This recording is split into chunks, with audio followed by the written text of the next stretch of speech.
Deus abençoe a sua vida em nome de Jesus.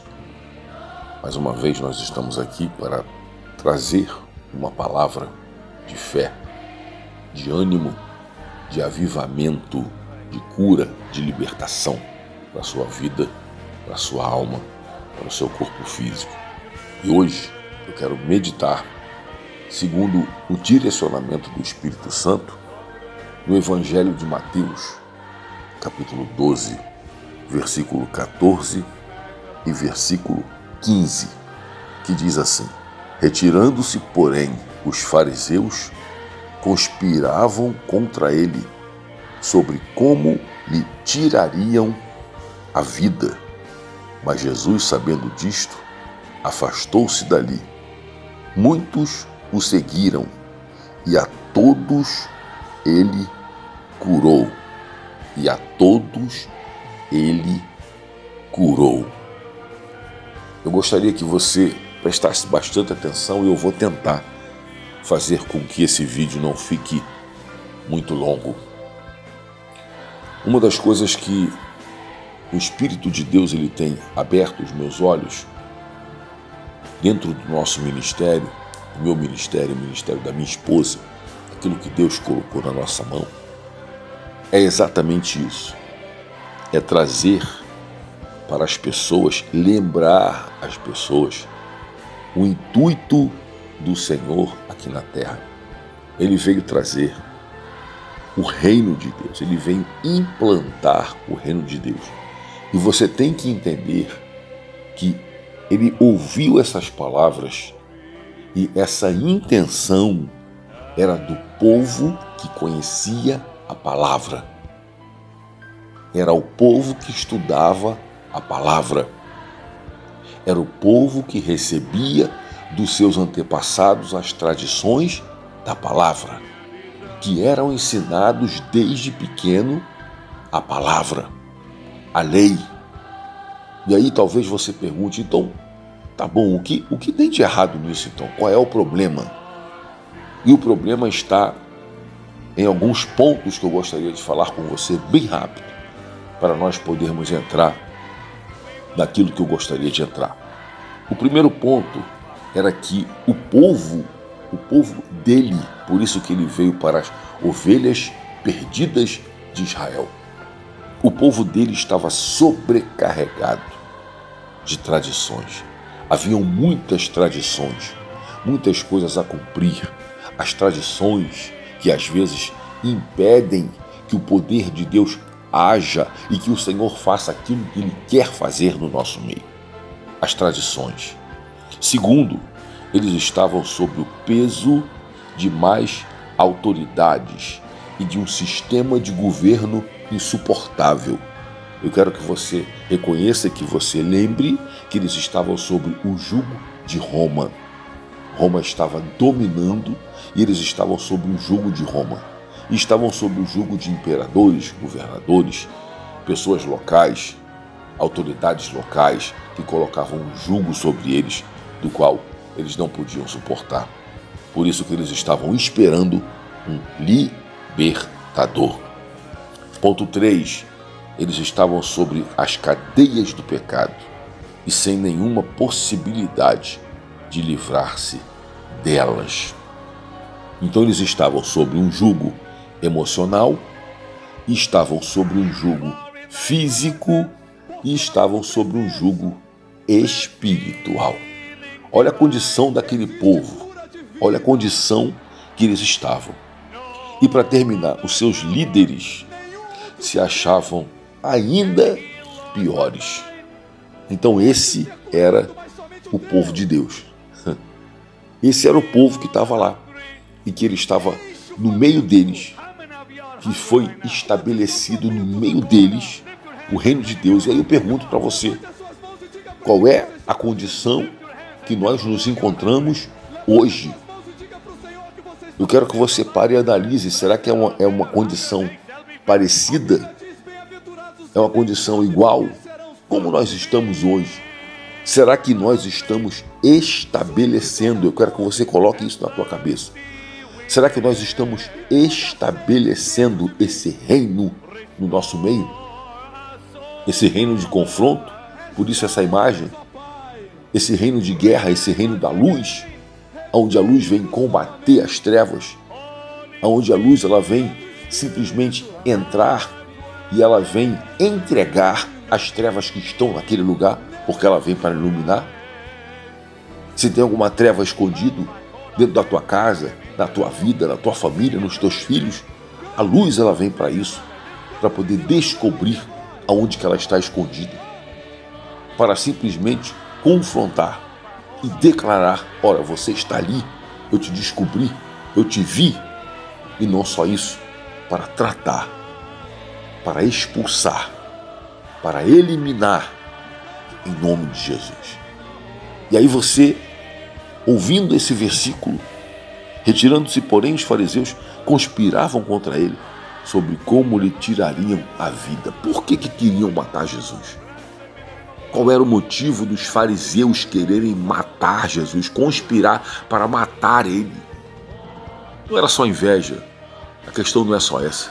Mas qual foi o motivo? O motivo foi porque ele havia acabado de curar dentro de uma sinagoga um homem com as mãos mirradas. Ele cura aquele homem. Era um dia de sábado e eles estavam presos exatamente à tradição. No sábado você não pode curar. No sábado você não pode libertar.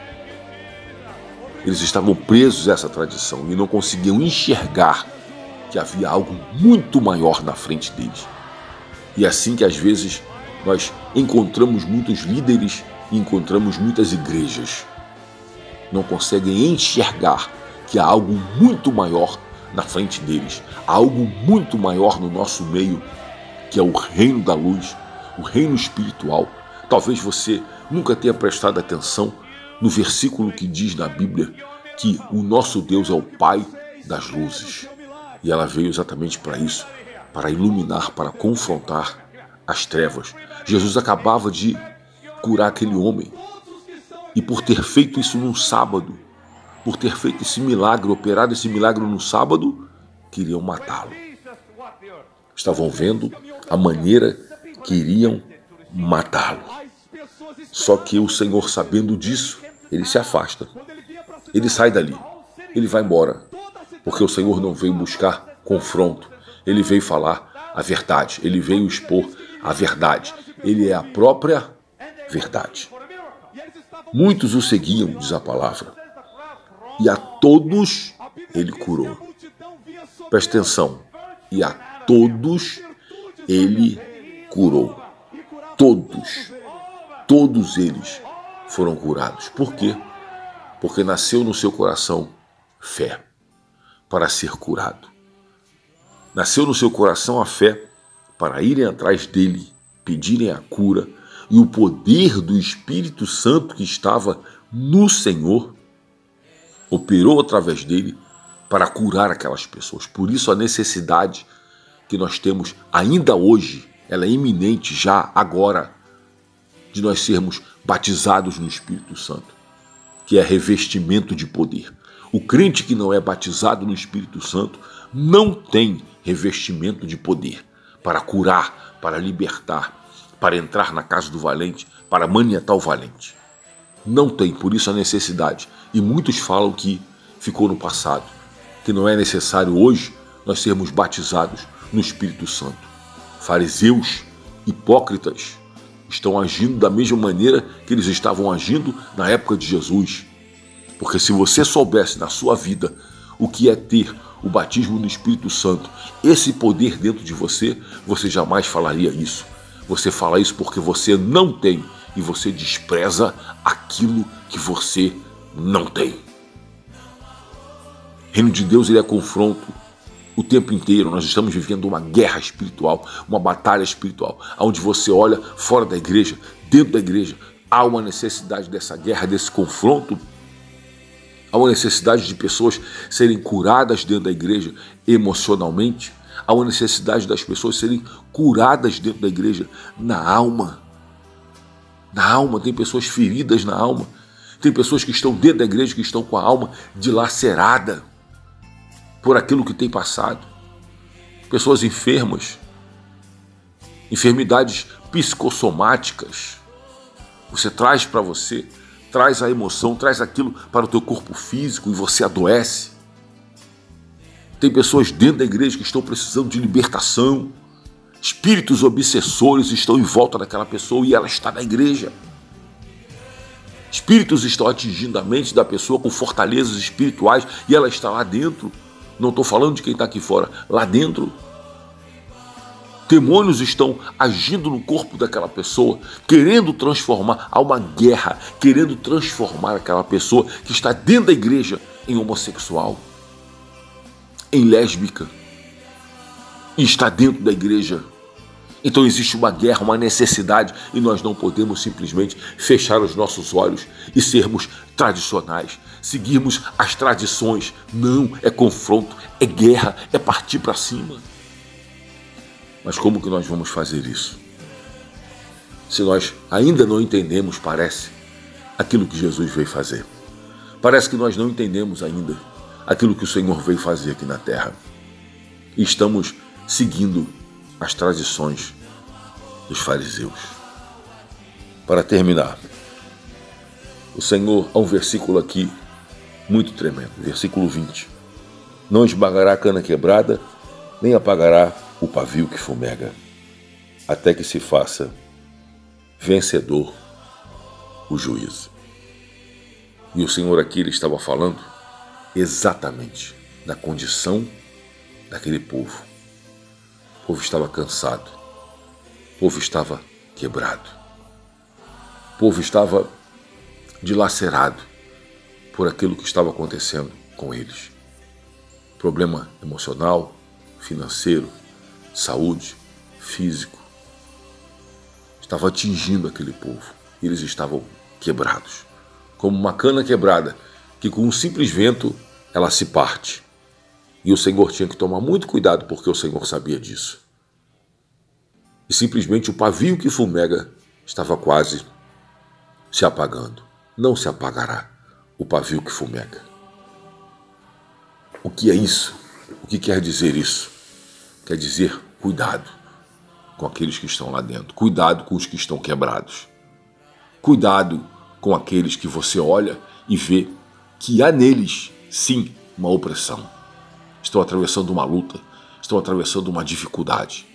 E às vezes, dentro da igreja, não estou falando fora, estou falando dentro da igreja. Tem pessoas que não têm sabedoria, não têm discernimento, não têm tato, não têm direcionamento do Espírito Santo, não têm sensibilidade para lidar com essas pessoas. E aí você acaba jogando fora. Você acaba colocando para fora. Eu cometi muitos erros ao longo da minha vida, até que o Espírito Santo abrisse os meus olhos com relação a isso. Então você foi chamado para ser tratado, ou você foi chamado para tratar? Ou ambas as coisas? Então que neste dia, nesta manhã que eu estou gravando esse vídeo, esse áudio, que o Espírito de Deus possa falar melhor ao seu coração. E que você não seja igual ao fariseu, querendo matar Jesus, querendo parar aquilo que o Senhor veio fazer através do poder do Espírito Santo, que é curar, libertar, transformar e salvar. Que você seja aquelas pessoas daquela multidão que seguiu a Jesus, sabendo que ele poderia curar, libertar, transformar. E a palavra diz que a todos ele curou. Receba fé neste dia, em nome de Jesus.